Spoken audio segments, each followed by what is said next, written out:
Homilia diária, domingo 2 de setembro de 2018. Olá, minha família de oração, salve paz, que Jesus o abençoe. Eu me chamo Giovanni Medeiros e vamos, a partir deste exato momento, à reflexão da liturgia de hoje. Comecemos a nossa experiência em nome do Pai, do Filho e do Espírito Santo. Amém. Vinde, Espírito Santo, enchei os corações de vossos fiéis e acendei neles o fogo do vosso amor. Enviai o vosso Espírito e tudo será criado, e assim renovareis a face da terra. Oremos, ó Deus, que instruístes os corações de vossos fiéis com a luz do Espírito Santo. Fazei que apreciemos retamente todas as coisas segundo o mesmo Espírito e gozemos de sua consolação por Cristo o Senhor nosso. Amém, amém, amém. Ó Espírito Santo, não espera que nós nos tornemos obsessivos na busca da perfeição. Por isso diz a Bíblia, está lá em Eclesiásticos capítulo 7, versículo 16, não sejais justo excessivamente, nem sábio além da medida, porque te arruinarás a ti mesmo. Não há razão para ser perfeito em tudo, nem fazer tudo bem feito, nem fazer tudo agora. Abandone esse falso ideal, porque você está chamado a ser feliz no que você faz, não a destruir-se fazendo coisas. A base de toda mudança está em aceitar-se serenamente a si mesmo. Isso permite calmar o interior para descobrir os pequenos passos que nós podemos dar sem nos destruir. Não convém dar lugar a censuras interiores que terminam bloqueando todo o possível crescimento. Você não pode pensar que se não mudar esse defeito não serve para nadinha. Essa mudança pode ser importante, mas enquanto você não a consegue, existem muitas outras coisas belas que você pode fazer. Nem mesmo é certo que você nunca vai mudar. A mudança chegará no momento justo, mas se você se despreza e se censura, não se prepara para receber. Viver culpando-se não ajuda em nada, não nos estimula nem nos ajuda a mudar.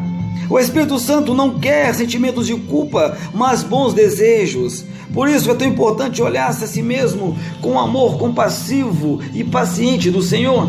Perdoar-se e libertar-se desses ideais de perfeição que provocam permanentes sentimentos de culpa e também de inferioridade. Peçamos ao Espírito Santo agora que destrua esses sentimentos inúteis. Assim seja. Na primeira leitura de hoje, da primeira carta de Deuteronômio, esse Deus que no passado interveio na história para salvar e libertar Israel é o mesmo Deus que agora oferece ao seu povo leis e também preceitos. Por que é que Israel deve acolher e praticar essas leis e preceitos que Deus lhes propõe? Em primeiro lugar, como forma de gratidão. É a resposta de Israel e esse Deus libertador que 1000 vezes agiu no passado para salvar o seu povo. Em segundo lugar, porque as leis e preceitos do Senhor são inquestionavelmente um caminho que conduz o povo pela estrada da felicidade e também da liberdade. Em qualquer caso, o viver de acordo com as leis e os preceitos do Senhor ajudará o povo a concretizar todos os seus sonhos e também as suas esperanças. Nomeadamente o grande sonho de se estabelecer numa terra, escapando aos perigos e também incomodidades da vida nômade. Israel deve, contudo, ter cuidado para não adulterar as leis e preceitos que Deus lhes propõe. Há sempre o perigo de os homens adaptarem a palavra de Deus de forma que sirva os seus interesses. Há sempre o perigo que os homens suavizarem a palavra de Deus de forma que ela não seja tão exigente. Há sempre o perigo que os homens realmente suprimem a palavra de Deus naquilo que os incomoda. Há sempre o perigo que os homens acrescentarem algo à palavra de Deus, atribuindo a Deus ideias e propostas com as quais Deus não tem nada a ver. Israel tem de se resistir a essas tentações. A palavra de Deus deve realmente ser uma proposta sagrada, que o povo se esforçará por cumprir integralmente. Na parte final do texto que nos é proposto, O catequista deuteronista manifesta o seu orgulho pelo fato de Israel ser um povo especial, o povo eleito de Deus. Essa eleição manifesta-se na presença amorosa e também libertadora do Senhor junto do seu povo. Qual a grande nação que tem a divindade, não perto de si, como está perto o Senhor, nosso Deus, sempre o que invocamos? O dom da lei é na sabedoria, presente nessas leis e preceitos que o Senhor deu a Israel, a fim de conduzir pelos caminhos da história. Qual é a grande nação que tem mandamentos e decretos tão justos como esta lei que hoje vos apresento? Israel, povo de dura serviço, nem sempre acolheu e cumpriu as leis e os preceitos que o Senhor lhe propôs, mas os círculos religiosos de Israel preocuparam-se sempre em mostrar ao povo que essa lei era uma proposta segura para chegar à vida plena e à felicidade. Essa invocação que a nosso catequista deuteronista deixa transparecer nessa homilia que nos propõe. Para muitos dos nossos contemporâneos, as leis, preceitos de Deus são um caminho de escravidão que acaba condicionando a autonomia e que limitam a liberdade do homem. Para outros, a lei e preceitos de Deus são uma moral ultrapassada, que não condizem com os valores dos nossos tempos e que deve permanecer coberta de pó no Museu da História. Em contrapartida, para o catequista que oferece essa reflexão do livro Deuteronômio, a palavra de Deus é um caminho sempre atual, uma palavra que liberta o homem da escravidão, do egoísmo, que o conduz ao encontro da verdadeira vida e da verdadeira liberdade. De fato, a escuta atenta e o compromisso firme com a palavra de Deus é para os crentes uma experiência libertadora, salva-nos do egoísmo, do orgulho, da autossuficiência e projeta-nos para o amor, para a partilha, para o serviço, para o dom da vida. Uma das insistentes recomendações do nosso texto é de que não sejam adulteradas as palavras de Deus. Ao sabor dos interesses pessoais dos homens, existe sempre o perigo, quer na nossa reflexão pessoal, quer na nossa partilha comunitária, que realmente nós torcemos a palavra ao sabor dos nossos interesses, de limarmos as suas radicalidades, e que eles cortam os aspectos mais questionantes, ou que fazemos dizer coisas que não vêm de Deus. É preciso perguntar-nos constantemente se a palavra que vivemos, que a palavra que nós anunciamos é a palavra de Deus ou é a nossa palavra, se ela transmite os valores de Deus ou os nossos valores pessoais, se ela realmente é testemunha lógica de Deus ou a nossa lógica humana. Este processo de discernimento é mais fácil quando é feito em comunidade, no diálogo e também no confronto com os irmãos que caminham conosco, que nos questionam e que partilham conosco as suas perspectivas nas coisas. O salmo de hoje foi o salmo exatamente número 14. Ensinai-vos, Senhor, que habitará em nossa casa o que vive sem mancha e pratica a justiça. Já a segunda leitura foi idealmente da Epístola de São Tiago.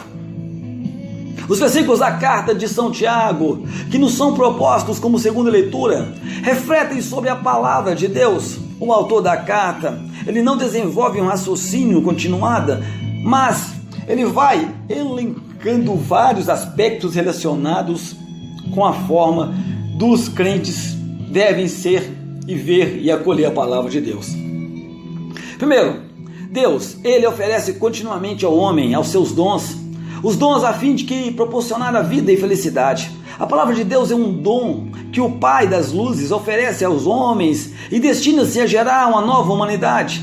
Os crentes iluminados pela palavra da verdade, que lhe vem de Deus, podem caminhar em segurança em direção à vida plena, à felicidade sem fim. Segundo, os cristãos devem estar sempre disponíveis para acolher a palavra de Deus.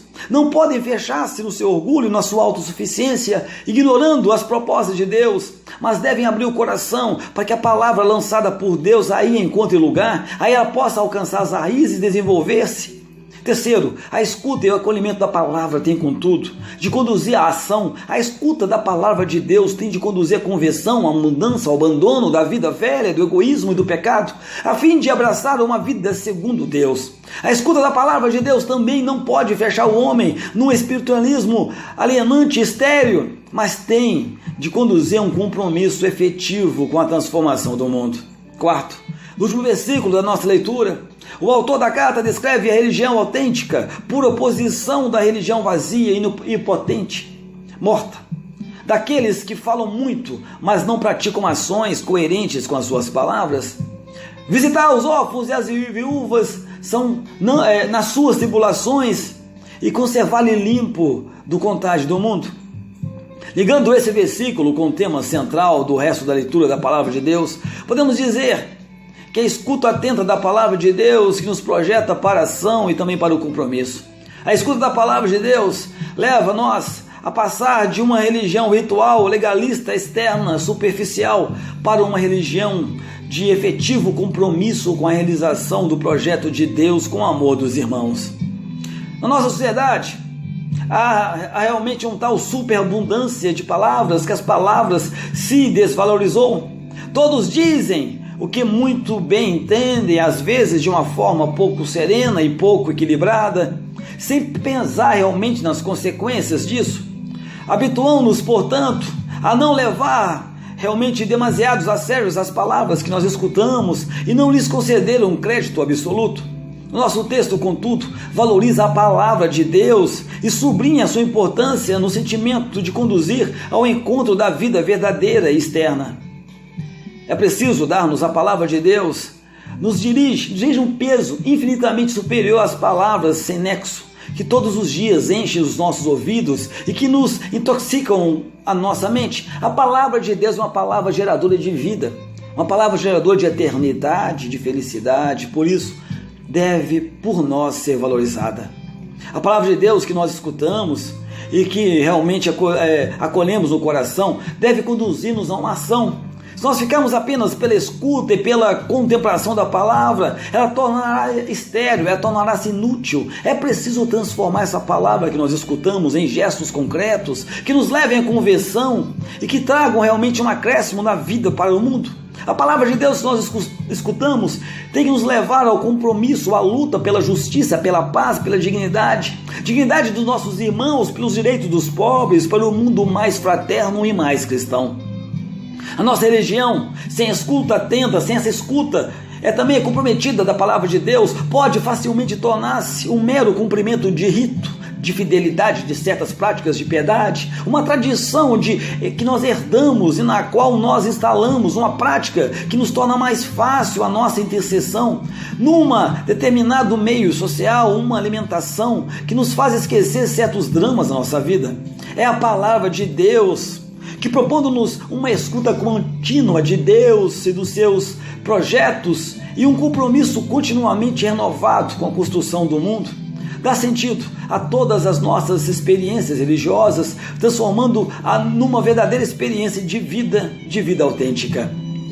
No Evangelho de hoje de Marcos, os povos antigos em geral e os judeus em particular sentiam um grande desconforto quando tinham de lidar com certas realidades desconhecidas e também misteriosas, quase sempre ligadas à vida e à morte, que não podiam controlar nem sequer dominar. Criaram então um conjunto abundante de regras que interditavam o contato com essas realidades, por exemplo, os cadáveres, o sangue, a lepra, etc. e tal, ou que pelo menos regulamentavam a forma de lidar com elas, de forma de torná-los inofensivas. No contexto judaico, quem infringia mesmo involuntariamente estas regras colocava-se a si próprio numa situação de marginalidade, de indignidade, que o impedia de se aproximar do mundo divino, o culto e também do templo, e também de integrar a comunidade do povo santo de Deus. Dizia-se então que a pessoa ficava realmente impura para readquirir o estado de pureza e poder integrar a comunidade do povo santo. O crente necessitava de realizar um rito de purificação cuidadosamente estipulado na lei. Na época de Jesus, as regras da pureza tinham sido absolutamente aplicadas pelos doutores da lei. Na opinião dos rabis de Israel, existia uma lista intensa de coisas que tornavam o homem impuro e que o afastavam da comunidade do povo santo de Deus. Daí sim a obsessão com os rituais de purificação que deviam ser cumpridos a cada passo da vida diária. Um desses ritos consistia na lavagem das mãos antes das refeições, Na sua origem está provavelmente a universalização do preceito que mandava os sacerdotes lavar os pés e as mãos antes de se aproximarem do altar para o exercício do culto. Está lá em Êxodo capítulo 30, versículo 17 a 21. Na perspectiva dos autores da lei, a purificação das mãos antes das refeições não era uma questão de higiene, mas uma questão religiosa. Em cada momento, o crente corria o risco, mesmo sem o saber, de tropeçar numa realidade impura que lhe tocar, para evitar que a impureza que lhe ficava agarrada às mãos se introduzisse juntamente com os alimentos no corpo. Exigia-se a lavagem das mãos antes das refeições. Na Galileia, terra em permanente contato com o mundo pagão e onde as normas de pureza não eram tão rígidas como em Jerusalém, não se dava realmente demasiada importância ao ritual de lavar as mãos antes das refeições para evitar a injeção da impureza. Os fariseus, vindos de Jerusalém, testemunhando com os discípulos, comiam sem realizar o gesto ritual de purificação das mãos. Ficaram escandalizados e referiram ao caso a Jesus. Provavelmente a história serviu aos fariseus para sondar Jesus e para averiguar a sua ortodoxia e o seu respeito pela tradição dos antigos. Para Jesus, a obsessão dos fariseus dos ritos externos de purificação é a sintonia de uma grave deficiência quanto à forma de ver e de viver a religião. Por isso, Jesus responde ao reparo aos fariseus com uma grande dureza. Partindo da Escritura, versículos 6 e 8, e da análise da praxis dos judeus, Jesus denuncia essa vivência religiosa, essa vivência que aposta apenas na repetição de práticas externas e também formalistas, mas que não se preocupam com a vontade de Deus. Esse povo come com lábios, mas o seu coração está longe de mim. Ou com amor aos irmãos. Trata-se de uma religião vazia e também estéril, e vão ao culto que me prestam, que não vem de Deus, mas foi inventada pelos homens.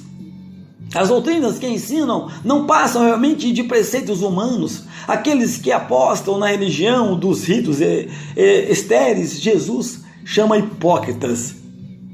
Interessar-lhes mais o parecer do que ser, a materialidade do que a essência das coisas. Eles cumprem as regras, mas não amam. Eles vestem os fingimentos, a máscara da religião, mas não se preocupam minimamente com a vontade de Deus. Esta religião é uma mentira, é uma hipocrisia, ainda que revista de ares muito santos e muitos piedosos. Depois sim, Jesus dirige-se à multidão e formula o princípio decisivo da autêntica moralidade.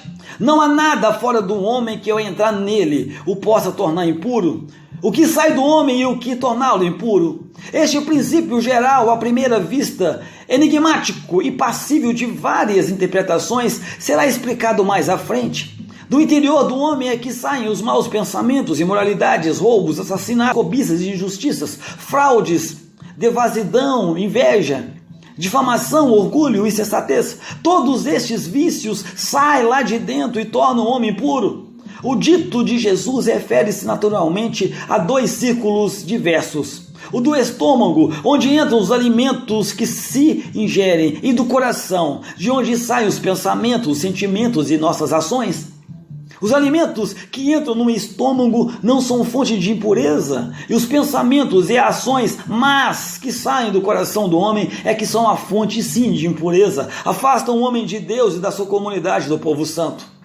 Na antropologia judaica, o coração é o interior do homem em sentimento amplo. É aí que está a sede dos sentimentos, dos desejos, dos pensamentos, dos projetos, das decisões do homem. É nesse centro vital, de onde tudo parte, que é preciso atuar. A verdadeira religião não passa, portanto, pelo cumprimento de regras externas que regulam o que o homem come ou o que o homem não come, mas passa por uma autêntica conversão do coração, que ele leve o homem a deixar a vida velha e transformar-se num homem novo, que assume que vive valores do reino.